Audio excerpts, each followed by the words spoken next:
Okay, today's video is on defense. I was asked a question by a friend of mine from another server. And let me just make sure that there's nothing people want me to... And there is. So I'll run some of these real quick. If they're still there, which they probably aren't because Shark's on. And he probably has gone after most of these, and it looks like he has. Yep. So the question was defense and what of the attack, HP, and defense, the role that defense plays. What I was always taught is you do attack versus attack once attack's been run through its HP, and then defense is the last line of defense. But to be more clear about it, I decided to go ahead and do a video on defense. So I'm going to go back to my hive. And this is my team now. I'm in a smaller team. And basically we're just going back to enjoying the game, because after a while it gets stagnant and all you're doing is, doing 2 battlefields a week and then doing SVS, and that's all you do. So I'm getting back to playing the game and learning, continuing to learn the dynamics of the game. So the question was about defense, and of course we'll go in the city. The very first thing is research, right? We all know research is king, and it affects everything in your city. This defense advance, there's a lot of discussion about it early on. I will tell you my take on advanced defense is do it. It's worthwhile, for sure, without a doubt. It's worthwhile. You're adding attack, HP, defense, all of it in your city, and this will make your defense better, without a doubt. And then, of course, your military academy, which I've been stuck for a long time because I'm still K40. But it is all done. So, yeah, there's that. So, that's an easy one. Do all your research up to your level. Do as much research as you can. And then, while you are waiting to get the resources to do keep levels and stuff like that, go ahead and save up training speed ups, gold, tactical strolls. Save all that stuff up. So when you get to the next level, you can get up to the next military academy level. Everything is there and waiting for you. All you have to do is get that stuff open and then jackpot all the research and just knock it all out. And then go on with the next thing. So research, pretty basic answer. That's pretty self-explanatory. And then we'll look at wall generals. Now, with wall generals, I always would say 2 things. Your wall generals need to match your wall generals need to match your troops. Your troops need to match your wall generals. Real simple, right? So, with that being said, pick the right main wall general. Look at the ascension. What I did is I wrote down all the ascensions. I had potential wall generals that I could build. So I went and I looked at all the ascension, what he looks like awakened. I picked Leo III because he buffs all troop types in all 3 areas. So it makes a lot of sense, right? Everything's going to be buffed. We talk about attack. We talk about this, that, and the other. And attack is great. I will say that for me, when my HP got higher, my defense got a lot better, which that's one thing I preach in my Discord is HP, focus HP, be harder to kill. That's what high HP equals, is you're harder to kill. So, let's see what we got. Now, I do believe the game has turned to flats, whether you got the new wall dragon or not. I do believe that flats now are prevalent, and it's something that everybody should be doing, at least to a degree.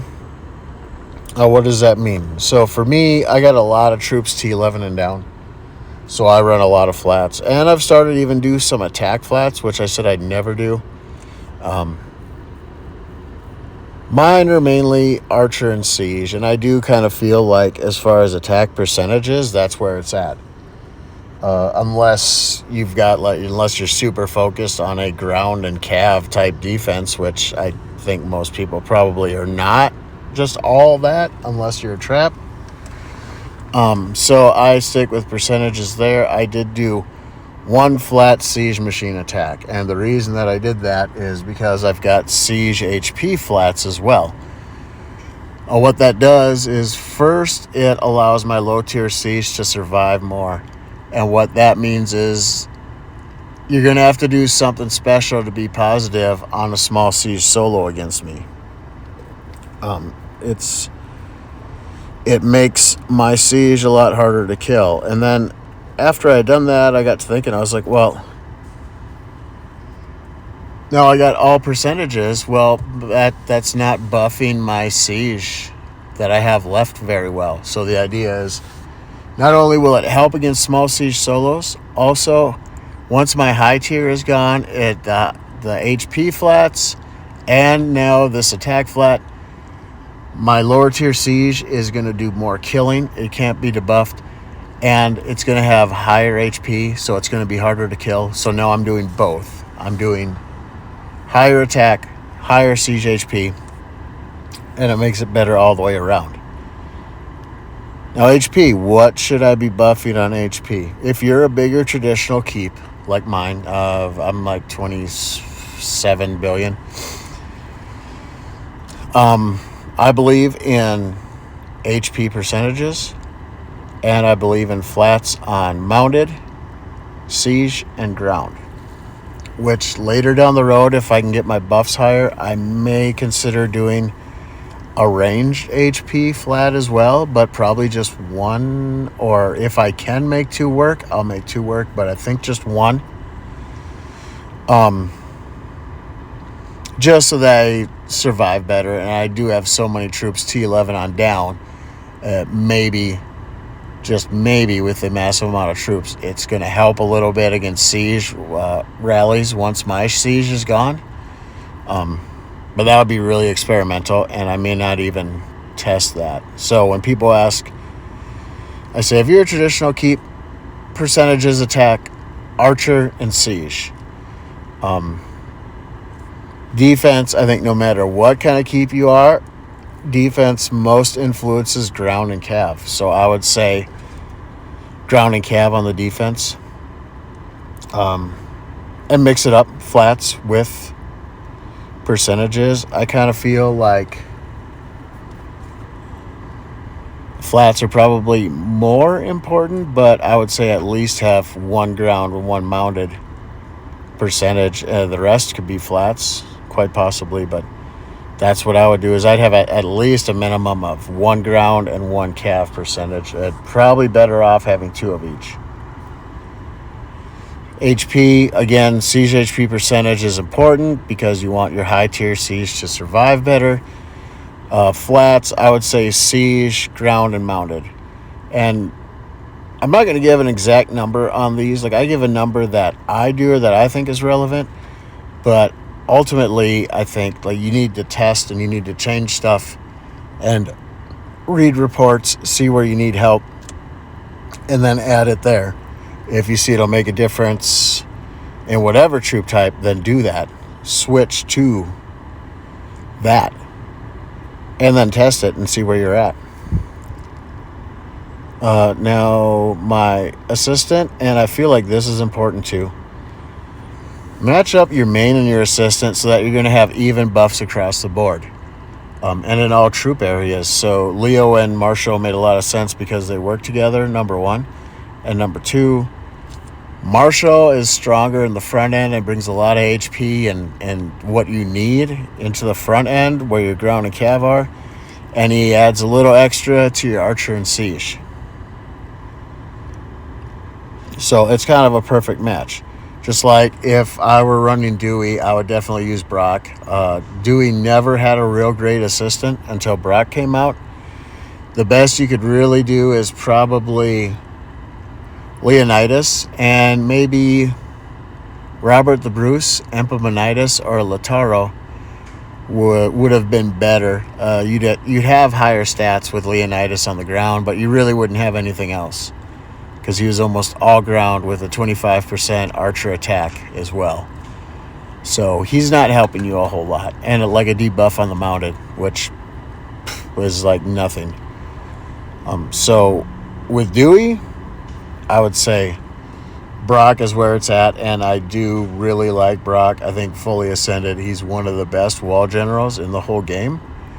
And if you've looked through the numbers, and like you've really looked through the numbers with everything that he brings, he is probably one of the best wall generals in the game because he brings a little bit of everything. Like a lot of people say Takanaka, and I'm like, yeah, if you want to have like 4,000% siege, but if you go through all his numbers, it's mainly siege. So now you've got one general that really only does one thing for one troop type. And he adds a little bonuses here and there. But honestly, in my opinion, when you're talking an even general across the board, I like Leo III better than Takanaka. And I had Takanaka built as an assistant, and I don't use him. So the next thing to cover is the debuff. There's lots of ways to look at debuff. A lot of players follow the old norm, which the old norm was Ake amenity sets, and now, we get a little extra bonus. So now you can buff those to the next level. So now the Ake amenity sets debuff a little bit more, which, is great, I guess. But at the end of the day, when we're talking debuffing ground or debuffing mounted, like, let's be honest, right? Once they are at a point where they're sending either ground or cav, which in most cases would mean that, at least one troop type is gone, the battle's kind of over. I mean, if you're a real big keep, you may be able to take, a couple calves or 2 calves and 2 grounds, but you're probably going to be zeroed after that. So the concept I use is something I saw in a Viper video, and he said, who's ever going to rally me with ground unless I'm almost dead anyway? So I followed that.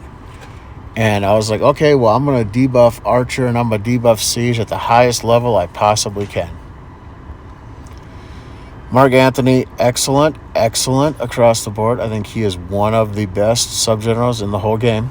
Once his Ascension and his max spec is done, he brings a lot. All these stats: ground and mounted, ranged, all troop defense, ground and mounted, archer and siege, HP and attack, covers everything, right? Everything that I need. I do have some mixed gear here. I don't do any egg sets, and the reason that I don't is because it's limited. It caps out pretty quickly.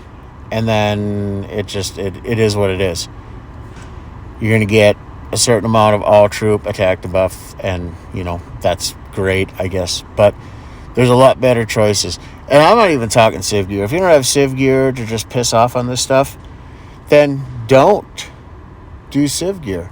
But honestly, this Ares armor is probably the best. Outside of Civ gear, this is probably the best piece of debuff gear in the whole game because you cut archer attack and siege attack by 34% once it's upgraded. Now, with that being said, there is no other armor that debuffs archer attack that you would use. Outside of Civ gear, I don't really think there's any. So with this, what does that mean? Well, I've got 11 subs. So 34% archer attack debuff on each piece. Take that times 10, that's 340, an extra 340 extra. And add the 11th one, and we're at 374. So 374% archer attack debuff that you cannot get anywhere else in the game outside of Civ gear. And that's one of my biggest secrets for having high debuff. Is right there. Another one is if you do use Civ gear and you've got Augustus gear, there's a rule of thumb. When you place Augustus gear on a subgeneral, you always place 2 pieces. You do not place 1, and you do not place 3. It's always 2. And even strong players I've taught this to, and they're like, well, la da da da. And I'm like, yeah, well, the reason you only do 2 is because set of 2 is a 10% enemy troop attack. So that 18%, I think it is, that you lost from the Ache set, you can compensate that on 2 generals. I really hate the bracers. So I always tell people don't place the bracers because it's junk for debuff. I said place the other 4 if you have them. But if you have 2, place 2, definitely. Because amplified, like, you get a lot of debuff here, number 1. And then number 2, you get an extra 10%. And I use Baldwin. Baldwin, I do feel, is still one of the best in the game when he is max spec and when he is 100% ascended. I understand there are free-to-play people and that you are not going to have the Civ gear. You're not going to have the ability to do Baldwin up to this level. In my opinion, if you're working in the tavern, I think Jackson is good. I think Nero is really good. I think Arminius, actually, if you can build them all the way up, Arminius is really good. I think, like, I would roll with those 3 generals. They're in the tavern. They're free. They are kind of harder to get in the tavern now. But that would be the way I would go. And again, this time I do not have the Ares armor, but I have the Bourbon armor, which, in my opinion, is probably one of the best debuff pieces in the whole game. Massive range and siege HP, massive archer troop attack debuff. It is excellent. And, like I say, even if all you have is 8 gear, you can go all H gear, and then you can do that armor, and your range debuff is going to be higher than what it would be otherwise. And that's a promise. Like, we're talking 300 on 10 generals, we're talking 340% archer debuff that you cannot get from any other piece of armor anywhere. And I'll tell you, no matter what, I'll take the Pepsi challenge. You could add up all your subgenerals with the set buff debuff for having all H gear, and I promise you, your archer attack debuff is never going to be close to what it is if you add that Ares armor to all of them. And that is a promise. Like, I guarantee you that it's not a possibility. Nero, I still do use Tavern Generals. I think Nero is one of the best. I'm not going to say I was the first person to ever recommend that people go back to Nero, but it was early on and we did not see anyone else with Nero. And by the time we had gotten to All-Star, we saw big players using Nero. And there's a reason why. HP has become more important in the game. It always was important. Now it's more important because people understand the importance of being hard to kill. So, yeah, I've got a Nero. Like, I mean, he's not super buffed. I don't have all red stars. But I feel like you really only need to. Man, these POF girls be hitting me up all day. Nonsense. We're working now. And again, this is split up Civ gear. It's like all over the place, right? Yeah.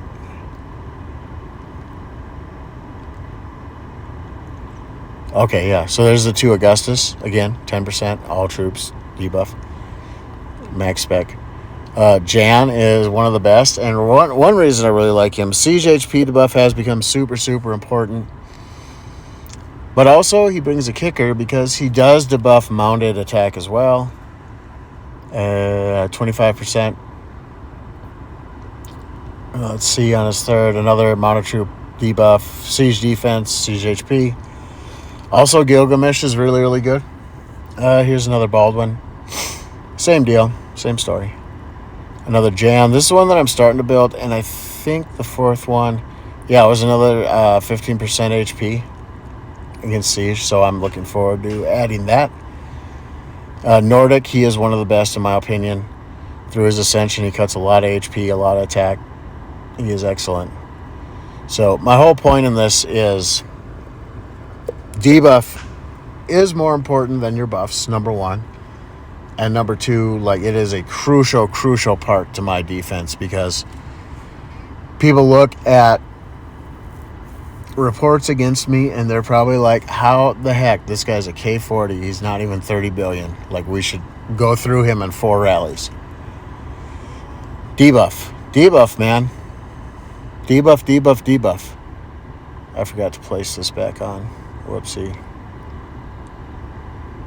There we go. Now my debuff will be better. And people ask, why do you have so many Jan? Well, I can't really switch them out, because if I did, I'm going to lose at least 20% siege HP debuff. So I have to run with 3 until I can max one out, and then I can possibly place something here. And I'm not real sure what that's... Oh, possibly, I was thinking another Nero. I was thinking a third Nero. So that'll add 51% HP debuff all the way around, and I will not lose anything off of Jan. So with that being said, that's my train of thought. The thing that sucks is you have to choose between the runestones or the pieces, and that's bullshit. You should be able to get both. So, again, importance of debuff, super important, and that is a key. And then the final ingredient is troop build. And I don't have a lot. Like, I've got 2.2 billion, and people would be like, well, that's a lot of troops. It is a lot of troops, but it is and it isn't. Because I noticed yesterday when I was down to, I think I was 12 billion, I had a little bit of ground left, high tier, and I didn't have anything else above tier 11. A lot of it was tier 2, and I still had 1.9 billion troops. So what that's saying is I've only got about 300 million high tier troops. Build is important, and certain my layers, like, people look at my city and they're like, you have a very interesting build, which is the nice way of people saying you're all over the place, which is true. So as you see, I don't have massive numbers up top, so a lot of people would, like, most people are going to think, oh, well, that's, 3-4 rallies, this guy's zeroed, right? But this is where, and a lot of this info, this isn't all mine.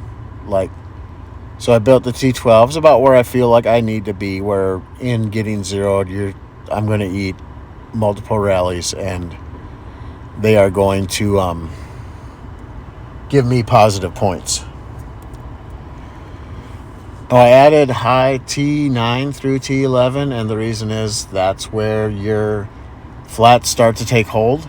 And if you build high numbers there, you're going to tie up that rally, and it's going to protect the rest of your troops a little better. So I did, not that they're massive numbers, but I am building these up. My cav is higher than the rest, and that is to stop the archer rally before it goes too deep into my tiers. The idea is you want to stop at T9 through T11. If it gets into your 8s, that's fine, because what has that created? It's created a point where, unless they're the best, like RSP, Hot, those guys, they're not going to get through my 9s. So what that means is most likely most rallies are going to get maybe into my 12s. Next rally, they're going to maybe get into my 9s. They might clear my 9s and get into the 8s. So what that means is now they have to send 3 archer rallies to get rid of my horses, or possibly even more. So that's the T9 through T11 concept, and that will make you harder to kill. The middle layers is where I really need to work on. They're okay, but they're not great. Middle tier siege to tier 5 through tier 10 is the last part of your siege that needs to get zeroed before all your siege is gone. I did a video about how siege hits high tier and low tier, and I also looked at some more reports yesterday. And in zeroing a few players, I looked and I was like, yeah, same concept when I'm doing it is it gets their high tier, it gets their low tier, high tier, low tier, high tier, low tier, until all the 11s are gone. And then once the 11s are gone, all that's left is tier 10 through tier 5. And you need to zero that before all the siege is completely zeroed. So mid tiers, is something I would like to bulk up, but it's not a huge priority right now because you have to get through the low tiers first. Because some people say, oh, I should build those up. And I'm like, no, don't build those up. What I am telling you is build, as far as siege goes, don't build heaps of 15s and 16s and 14s. If you've got let's say 3.5 million T15 siege, because that's what I have, you probably should have 10 million T14s. They'll support. And 13s, you want as many as you can build, because the 13s are going to protect the 15s and the 14s. So work on the 13s. Build them. They're cheaper. And then do your lower layers. Like T4 will help protect against, and that's how this concept works, because it hits high and low. T4s will protect the higher tiers as well, because they'll tie up the siege in some manner. I don't understand the dynamic. I just know that it is, because I've looked at 1,000 reports, and I know that it is. But the issue is small siege, even a solo, will decimate your T4s. And when it does that, you end up being negative. But when we're talking rallies, you're not going to be negative. So what I'm saying is bulk up your low tiers. Do tier 4s, do tier 3s, do tier 2s, do tier 1s. You know, it's just like doing the T1 defense concept with a cav, except it's backwards. Instead of tier 1 being your highest number for siege, tier 4 is going to be your highest number, because it works that way. It has to go through your 4s, 3s, 2s, and 1s. And then after all your 1s are gone, then it needs to work through the T11s. And once your T11s are gone, then everything is gone, tier 16 to 11 and tier 4 through 1. So if they haven't cleared your middle tiers, they're going to with the next one. Simple enough. But this is the whole point of this build discussion, is you go through and you make yourself harder to kill at the bottom end as well. And these troops will kill a lot of the enemy troops, like these low tiers, like your low tier ground. Like, they're going to kill a lot of archers when they send an archer rally, because everything gets tied up. The cav tie them up, and then the ground gets there. And I've got ground troop speed on my city. So, and also speed books do work. Just throwing that out there. And you know what? People can argue with me, and people can say this, that, and the other. And I'm going to just sit here and I'm going to tell you, listen, since I put ground speed on my main wall, General, my ground, 90% of the time, kills more siege when the siege rally is set on me than my horses do. And number 2, I have ground troop speed, right? And I don't have a speed book for my horses. So what that means is when cav does meet my ground, the first wave, yeah, the ground's tying them up, and it's probably my ground against the cav, and that's it. But I guarantee you on the second wave, my cav is right caught up with my ground and is fighting the cav along with my ground. And by the time we get to the third turn, if there is a third turn, my archers are just wiping out the rest without there being any other situation. And also, while I'm talking about build against archer rallies, build a lot of T10 and T9 siege. I don't really have time to add reports and show you all that. You can find my Discord, and we can figure it out that way. You can take a look there. I have more time to mess with that when I am messing with that. But, you know, there's probably a reason why I've got, 20 million T11s and I've got 22 million T10s. You know why that is? Because when I look at reports against a rally, archer rally, my T10 and my T9 siege kill more than anything else. So, with that being said, that's it. I mean, I build a lot of T10, I build a lot of T9. Look, I got 21 million T9s. I got 22 million T10s. It's because they're going to kill heaps of archers when I'm rallied. T15, I built too many. They're a liability. But it is what it is. Even if they clear my T15s, I'm still going to be positive. So, yeah. So that's my take on the whole thing, covering research, wall generals, subsidy generals, build the whole ball of wax. The only thing I did not include in it is, and everybody knows this, right? You guys all know this anyway, is the duty officers and the Senate. These are all extra buffs. But like duty officers, when Ascension came out, I did my duty officers so I had no more fragments left, and then I did my wall. And the reason I did that way, because a lot of people were building their wall general, they're like, oh, look at my numbers. And I'm like, yeah, let's look at the reports, man. And this is why. Because in Ascension, look at the numbers. So I get 1, 2, 3, 4. I get 4 buffs from a duty officer. So what this means, if you could let's say you maxed out both wall generals and it all worked, which it doesn't. Only the Ascension on one works. But if it did, it would mean you had 10 buffs in total. Well, between this one and the other guy, I've got 9. Here's another 5. That's 14 different buffs. 16, 17, 18, 19, 21, 22, 23, 24, 25, 26, 27, 28, 29, 30, 31, 32, 33, 34. And this isn't even counting their spec buffs. So with that being said, you're going to get a lot more from your duty officer than you're going to be getting from your wall general. So duty officer comes into play. Of course, your Senate comes into play. These are all added extra buffs. Victory column comes into play because it adds a percentage to your troops' attributes. At 10%, that's a big number, right? So yeah, all the extra little buffs, every little thing that you can get, use everything to your advantage.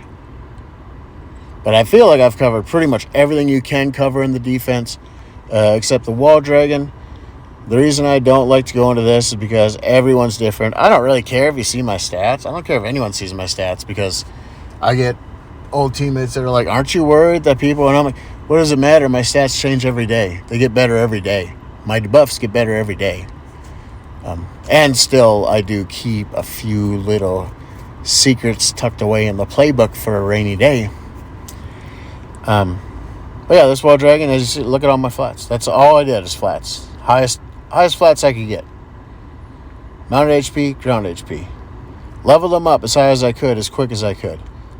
These are all extra percentages that are significantly better than the past dragon, which I'm not knocking Thebes. He's still a good dragon. He's still got good talents. He's going to help you without a doubt. And then the talents, of course, are excellent. I mean, siege attack, it mirrors his level buffs, which is nice. Archer attack, instant HP. Siege attack, all troops defense. And then, the instant heal and the healing speed. In a nutshell, that's a lot of information to digest, and this game is not an easy game.